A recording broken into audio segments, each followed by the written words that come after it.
Hello guys, welcome back to our channel review chitchat. ఈరోజు నేను చెప్పే మూవీ రివ్యూ శివం భజ. Movie trailer చూసి ఒక సింపుల్ స్టోరీ అయినా కానీ దీనికి మైథాలజీ లింక్ చేసి కొత్త యూనిక్గా అయితే ట్రై చేద్దాం అనుకున్నా. ఆ యూనిక్ పాయింట్ మనకు వర్కౌట్ అయిందా, వర్కౌట్ అవ్వలేదా, నాకేమనిపించింది మూవీ మొత్తం అయ్యేప్పటికి అనేది రివ్యూలో డిస్కస్ చేద్దాం. కానీ అంతకన్నా ముందు మన ఛానల్ కొత్తగా వస్తే మాత్రం ఒక 3-4 వీడియోస్ చూసి నచ్చితే మాత్రం కన్ఫర్మ్ సబ్స్క్రైబ్ చేసుకుని, అలాగే comment section, description, Instagram link ఉంటుంది, అది కూడా చెక్అవుట్ చేసి నచ్చితే మాత్రం కన్ఫర్మ్ వెళ్ళి ఫాలో కొట్టండి. వీడియోస్ మీ ఫ్రెండ్స్ అండ్ ఫ్యామిలీకి కూడా షేర్ చేయండి గైస్, మర్చిపోకుండా. ఇంకేం లేట్ చేయకుండా ఈ మూవీ యొక్క బేసిక్ స్టోరీ లైన్ ఏంటో చూద్దాం. ఈ యొక్క స్టోరీ అనేది వెరీ సింపుల్ స్టోరీ, ఏం కొత్తగా అయితే ఉండదు. చైనా, పాకిస్తాన్, ఇండియా అయితే నాశనం చేయాలని చూస్తే దాంట్లోకి మన హీరో ఎలాగొచ్చాడు, మన హీరో ఏం చేశాడు, మన హీరో గురించి కొన్ని విషయాలని బయటపడతాయి. అదేంటి, ఆఖరికి ఏమైంది మన హీరోకి అనేది మీరు మూవీ చూసి అయితే తెలుసుకోవాలి మొత్తం.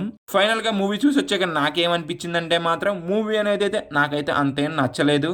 మూవీ యొక్క స్టోరీ అనేది వెరీ సింపుల్ స్టోరీ. దీని ఒక ఐడియా అయితే ట్రై చేద్దాం అనుకున్న ఐడియా తగ్గట్టుగా సీన్స్ రాసుకున్నారు, కానీ ఎగ్జిక్యూషన్ అనేది అయితే అంతైతే వర్కౌట్ అయితే అవ్వలేదు.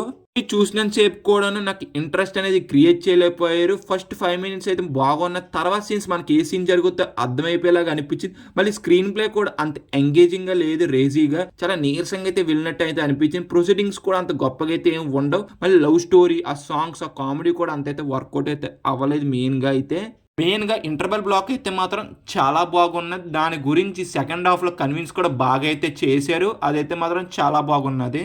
సెకండ్ హాఫ్ లో ఒక సీన్ తప్పించి మిగతా సీన్స్ అనేది అసలు ఎంగేజింగ్నెస్ కి ఎక్కడా కూడా ఉండవు. ఎక్కడ కూడా మనకు కనెక్ట్ అయ్యేలాగైతే తీయలేకపోయారు. ఆ డ్రామా కూడా మనకి ఎక్కడ కూడా కనెక్ట్ అవ్వలేదు. మెయిన్ గా త్రూ అవుట్ మూవీ మొత్తం ఎంగేజింగ్నెస్ కి ఎక్కడ కూడా అనిపించదు.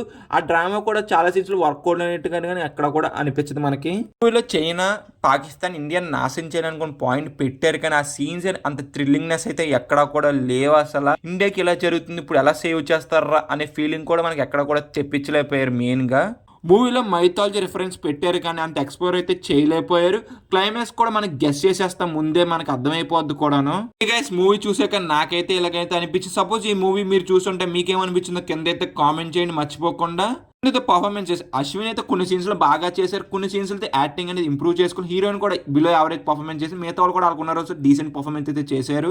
ఇంకా సినిమాటోగ్రఫీ, ప్రొడక్షన్ వైజ్ అవి కూడా డీసెంట్ అయితే అనిపించింది. మ్యూజిక్ కూడా కొత్త అఖండ నుంచి ఇన్స్పైర్ అయితే అనిపించింది నాకైతే. మ్యూజిక్ కూడా బాగున్నది. ఇంకా ఓవరాల్ గా మేము ఇచ్చే రేటింగ్ ఎంత అంటే మాత్రం 1.5 out of 5. వీడియో నచ్చితే మాత్రం లైక్ చేసి, షేర్ చేసి, సబ్స్క్రైబ్ చేసుకుని, comment section, description, Instagram link అయితే ఉంటుంది, అది కూడా నచ్చితే మాత్రం కన్ఫర్మ్ ఫాలో అవ్వండి. Bye guys, in the next video. జై హింద్.